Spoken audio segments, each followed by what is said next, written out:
Channel Ahmedabad. दर्शक मित्रों, आज के इस विशेष कार्यक्रम सुंदर का सैलाब में मैं अमित आप सबका तहे दिल से स्वागत करता हूं। इस बार के तड़कते भड़कते चुनाव में सुंदर लाल की एंट्री के बाद माहौल कुछ ऐसे बदल गया है जैसे कि भरे बाजार एक हाथी जॉगिंग करने के लिए आ गया हो। ऑपोजिशन में अफरा तफरी मची हुई है। सुंदर लाल सबके मनों में फिट है, इसलिए ओवरनाइट हिट हो चुके हैं। तो उन्हीं के बारे में आगे चर्चा करने के लिए हमारे साथ स्टूडियो में मौजूद है इस समय हमारे चुनावी विशेषज्ञ श्रीमान चुन्नीलाल चिखलिया जी। नमस्ते। और हमारे साथ मौजूद हैं उनकी बहन और प्रबंधक श्रीमती दयाबेन गड़ा जी। नमस्ते। और इन्हीं के साथ हमारे साथ मौजूद हैं सुंदर लाल के सर्वे सर्वा, उनके कर्ता धर्ता, द किंग मेकर, उनके जीजा जी श्रीमान जेठालाल गड़ा जी। जेठालाल जी, सबसे पहले तो मैं आपका तहे दिल से शुक्रिया अदा करता हूं कि आपने अपने बिजी शेड्यूल से टाइम निकाला और आप यहां हमारे साथ बात करने के लिए आए। अरे भाई, मेरा बस चला तो मैं तो यहाँ पूरा दिन बैठने को तैयार हूँ। बाहर भयानक गर्मी में घूमने से तो अच्छा है कि यहाँ ऐसी परिस्थिति में यहाँ आपके स्टूडियो में आना ही हितावह है, क्योंकि क्या है, आपके जरिए हम लोग कम से कम समय में ज्यादा से ज्यादा लोगों तक हमारा जो विचार है वो प्रकट कर सकते हैं। बराबर?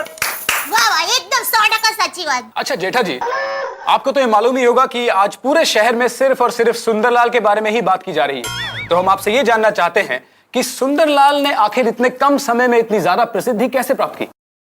देखिए, मान लीजिए रास्ते पे 10-12 घोड़े चल रहे हैं, उन घोड़ों के बीच में से अचानक एक ऊंट अगर प्रकट हो तो लोगों का ध्यान कहाँ जाएगा? ऊंट पर। बराबर है, क्योंकि वो घोड़ों के बीच में ऊंटी एक अलग है, तो लोग कुतूहल से उसकी तरफ देखेंगे, उसके बारे में ज्यादा से ज्यादा जानकारी प्राप्त करने की कोशिश करेंगे। तो इसमें भी ऐसा ही है कि जो 15-20 घोड़े जैसा उम्मीदवार है, उसमें एक या ऊंट जैसा उम्मीदवार हमारा सुंदरलाल खड़ा है, तो लोगों का कुतूहल उसकी तरफ बढ़ गया है। और शतरंज के खेल में भी आपने देखा होगा कि जो ऊंट होता है वो टेढ़ी चाल चलता है, तो वो हिसाब से भी जो हमारे सुंदरलाल है वो पूरी तरह टेढ़े हैं। जी, तो हम यही सवाल अपने चुनावी विशेषज्ञ श्रीमान चुन्नीलाल जी से पूछना चाहेंगे। चुन्नीलाल जी, देखिए, ये प्रश्न बड़ा जटिल है। हमने पिछले इलेक्शन का सर्वेक्षण किया है और उस सर्वेक्षण का विश्लेषण भी किया है और उस विश्लेषण का अन्वेषण भी किया है। और जब हमने फिलहाल हम आपको यहीं पर रोकना चाहेंगे। चुन्नीलाल जी, जेठा जी, सुंदरलाल के चुनाव चिन्ह टोपी का आखिर संदेश क्या है? इस टोपी के जरिए आखिर वो जनता से क्या कहना चाहते हैं? टोपी के जरिए जनता को सुंदरलाल जी यही कहना चाहते हैं कि अगर वो जीत गए तो पूरे देश को वो टोपी पहनाएंगे। मतलब टप्पू के पापा का कहना ये है कि जैसे टोपी हमें धूप से बचाती है, ठीक वैसे ही सुंदर वीरा की टोपी हमें भ्रष्टाचार और महंगाई से बचाएगी।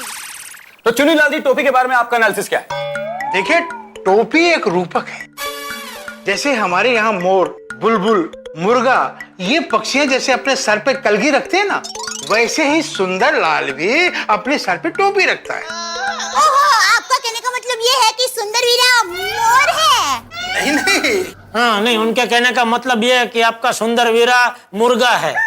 अरे नहीं, मेरा तुलनात्मक। देखिए, चुनी काका कैसे बोल सकता है? मेरा सुंदर वीरा मुर्गा नहीं है। देखिए, ये जनता के सामने से कैसे बोल सकता है? ये उनका वो क्या है, मत है उसमें। मैं कुछ लोकशाही है। देखिए, लोकशाही में तो कोई कुछ भी किसी को बोल सकता है ना। दयाबेन, मेरा बोलना है ना, वो तो उनका जब। दयाबेन, मेरा अगला सवाल आप ही से है। मेरा अगला सवाल, प्लीज बैठिए, प्लीज बैठ जाइए। ठीक नहीं है ये। देखिए दयाबेन, आपने ये दावा किया है कि अगर सुंदरलाल सत्ता में आ गए तो वो देश की शक्ल बदल देंगे। मैं आपसे जानना चाहता हूं कि कैसे?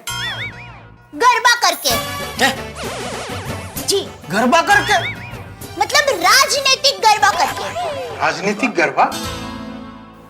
दया जी, मैं इतने सालों से राजनीति में हूँ, लेकिन ये शब्द मैं पहली बार सुन रहा हूँ। अरे मैं इतना साल से राजनीति में नहीं हूँ, फिर भी मैंने ये शब्द पहली बार सुना। दया जी, प्लीज बताएंगे कि राजनीतिक गरबा क्या होता है? एक मिनट चुन्नीलाल जी, आप उनको बोलने देंगे? आपको बोलने का मौका दिया जाएगा। दया जी, आप बताइए राजनीतिक गरबा होता क्या? बताती हूँ। जैसे हाथ की ताली, ढोल की थाप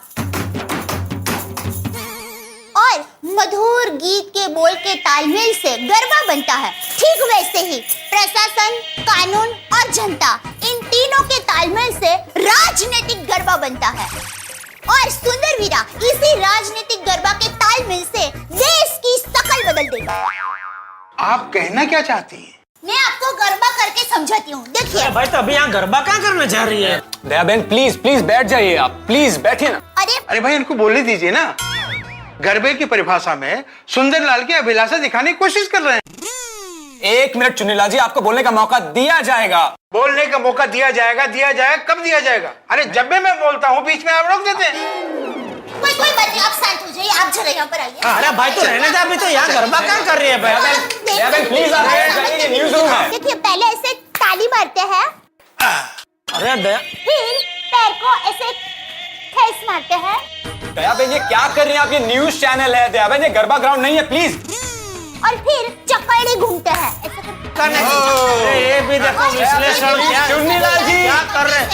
नहीं, ऐसे प्लीज रुक जाइए। चुन्नीलाल जी आप कि महंगा, इससे महंगाई भाग जाती है, ऐसा प्रतीकात्मक आप जो कहते हो वैसा है।